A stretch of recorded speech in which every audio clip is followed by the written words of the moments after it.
খবরটি দেখার জন্য আমাদের সাথে থাকুন, সাবস্ক্রাইব করুন আর বেল আইকন প্রেস করুন। জিআইসি এমপ্লয়ি ইস্টার্ন জোনে একটি কর্মসূচি গ্রহণ করে, যে বিমাগুলি বেসরকারীকরণ করছে কেন্দ্রীয় সরকার। ভারতবর্ষ জুড়ে এই প্রতিবাদে ডাক দিয়েছেন জিআইসি এমপ্লয়ি সংগঠন। এই দিন কোলাঘাটে এই সভাটি আয়োজিত হয়। উপস্থিত ছিলেন PS Bajpai, general secretary NFGIE, Bijay Apte, working president NFGIE, Sujit Bagchi, president, Debashis Banerjee, general secretary GIC employee union, Ranjan Saha, assistant general secretary GIC employee union, inaugurated by DGM, the New India, Mr. Shubir Talukdar. I thought, in fact, me and Nirmala, we are thinking that our DGM already, he gave such a, elaborate speech where he touched upon almost all the. Have some sort of an exchange of ideas, exchange of views. So though this will not be the correct platform for that, but ideas can start. There can be a string of ideas which can be carried on later on in an appropriate forum. So those ideas. Trade union activity. Yeah. Trade union activity since beginning it is available in any of the public sector insurance company and plus private sector also. But recently the government of India has approved 4 labor laws which is very detrimental. I am very much happy to come to this event,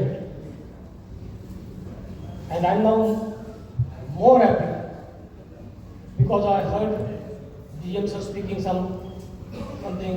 Then both the RMs of our daily life, a struggle for our existence. Trade union is most important in any trade or any activities.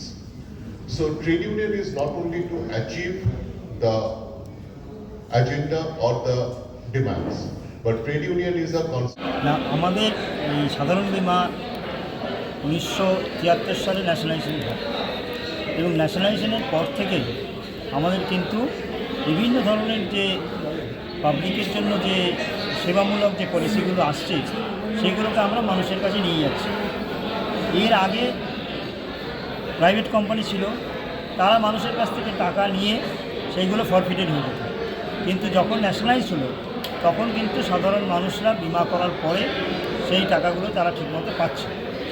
এবং ইদানিং ভারত সরকার এই প্রসেসটাকে আবার উল্টো দিকে চালিত করার চেষ্টা করছে, যে আবার ওই প্রাইভেটের দিকে ছেড়ে দেওয়ার একটা চক্রান্ত চলছে, যার জন্য আমরা ট্রেড ইউনিয়নভাবে এই আন্দোলনটা শুরু করেছি এবং আমরা সারা ভারতবর্ষ জুড়ে আমাদের বিভিন্ন ধরনের কর্মসূচি চলছে।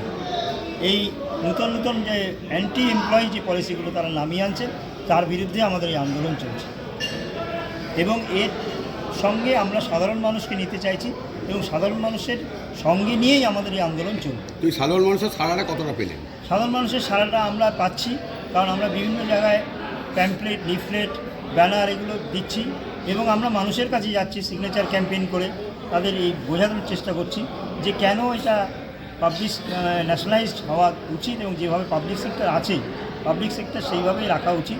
কারণ বিগত দিনে আপনারা দেখেছেন যে দুটো ব্যাংককে প্রাইভেট করার জন্য যে চক্রান্ত করেছিল, এখন সেই জায়গা থেকে কিন্তু সরকার সরে এসেছে, কারণ ব্যাংক বিপুল পরিমাণ তারা প্রফিট করেছে এই 2 বছরে। সুতরাং আমরাও যে প্রফিট আনছি আস্তে আস্তে, সেটার সঙ্গে আমাদের যে আন্দোলন সেটাও যুক্ত হয়েছে। সুতরাং আশা করছি যে পাবলিকও এর সঙ্গে আমাদের সঙ্গেই সঙ্গ নেবে। আমার নাম দেবাশিস ব্যানার্জি, साधारण संपादक GIC employees union eastern zone. जो हमारा जीआईसी एम्प्लॉयज़ यूनियन है ये पूरे कंट्री में हर सभी स्टेट में है और वो सब मिलकर national federation of general insurance बनाया है। उसका हमारा न्यू इंडिया इंश्योरेंस कंपनी का हेड ऑफिस मुंबई है, उसका हेड ऑफिस मुंबई में है।